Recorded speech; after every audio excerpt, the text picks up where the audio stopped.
Hello, I'm Brian Kramer with the Business Innovation Team. I want to talk to you today about a rather simple, straightforward approach to business planning. I think you're going to be impressed with the quality of the tools and how easy they are to use.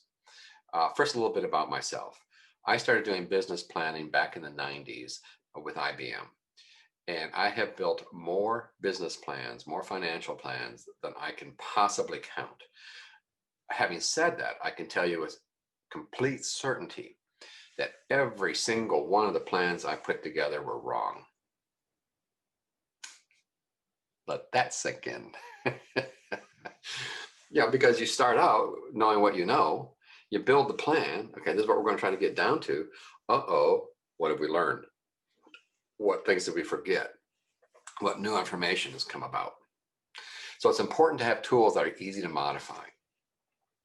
One of my mentors early on at IBM said, Brian, it's okay to make mistakes. You just can't appear to be drunk and disorderly. Well, these planning methodologies will force you and your team to think through what you're trying to get done and help prevent the feeling of being drunk and disorderly. No, when the plan isn't working as you hope it would, it's not that you were a complete and total idiot. It's not that you were incompetent. You are wrong about this one assumption or this assumption over here.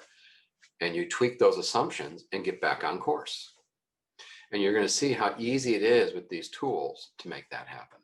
So let me get started by sharing with you a one-page strategic plan. Here we go. I love this plan. You know, one of the things that really annoys people, I think, about business planning is all the time and effort they put into it, only to shove it in a drawer and never look at it again. And it can be very complex. This is super simple. This just helps you focus in on what you need to get done. It's hard for you to read. I've condensed it a little bit. It's a one-page plan that's designed to print out on an 11 by 17 sheet of paper or on a poster that you'd stick on the wall for you and your team to look at, to follow, to check things off, to say, this is what we're trying to get done and why. And it has the standard stuff, you know, core values, purpose, what do we hope to get done 10 to 30 years ago. And I could talk a long time on the value of these sections. This is pretty impressive when I help my clients work through them and watch the changes in their plan as they think through those spots. And this is not a sequential tool, by the way. People bounce around all over in this based on where their thoughts go at the time. What's our 3 to 5 year goal? What's our 1 year goal? What's our quarterly goal? So we've got to break these down into what are we going to get done in the next 3 months? We have our standard SWOT analysis up here: strengths, weaknesses, opportunities, threats, and trends. I'm always amazed when I work with my clients on this, the thoughts that come out and the conversations that we have as we go through it. Now, another cool tool, really important tool that we bounce around to is a financial plan. So any CPA, any VP of finance could look at this and say, come on, give me a break. Is this really thorough enough? I use this to help us sort out the idea at the very beginning to say, are we even close?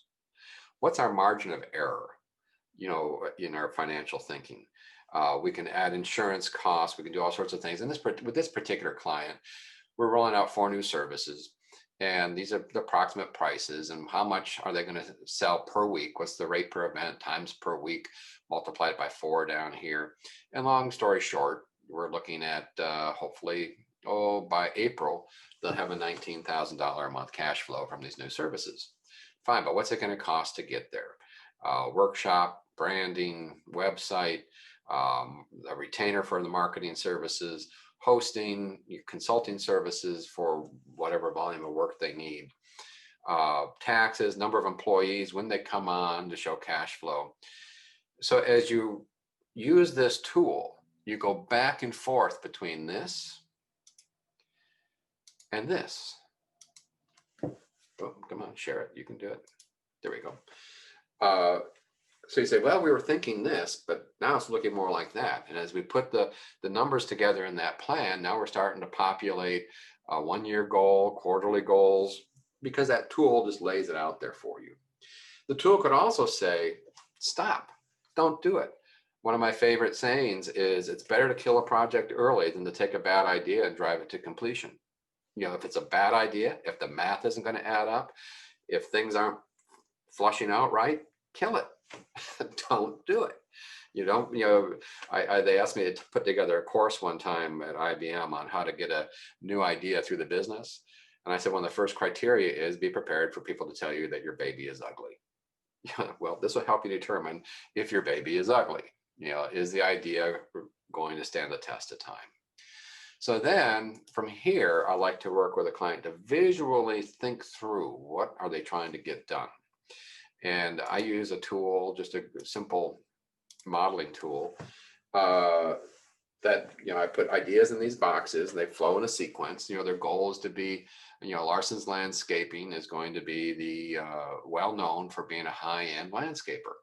By the way, the numbers in the boxes don't mean anything. I can just say box 10, box 270. It just helps people find the box I'm talking about. We knew we had HR issues that we had to think about. Who is the team? We need a designer. What operational requirements do we have? What about some business management, sales and marketing? And this is just an example.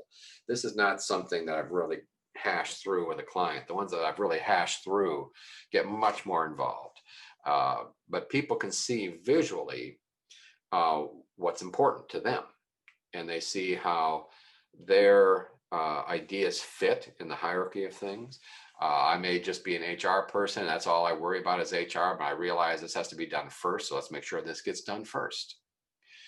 And then when I've done with this, as we work visually with the team, I'm able to take that and convert it into a Gantt chart, which simply gives us another litmus test to say, well, it's actually going to take longer than we thought to get some of these things done.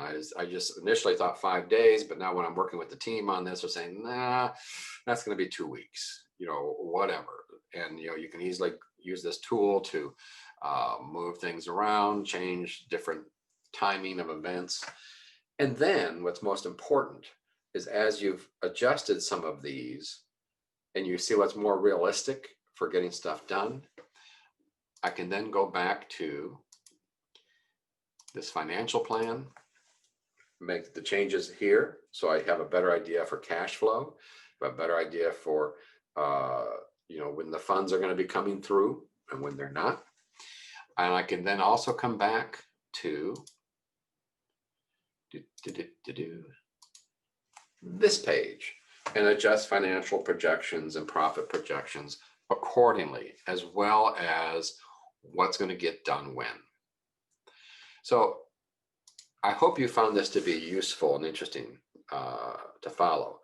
With all the planning I've done for businesses over the years, this has just simplified it beyond belief. I'm very happy with it. As you can tell, I have some excitement about it, and I'd love the opportunity to tell you more. So if you want more information, just contact me through my website. We'll set up a time to talk, and I'll show you how it gets done. Appreciate your time.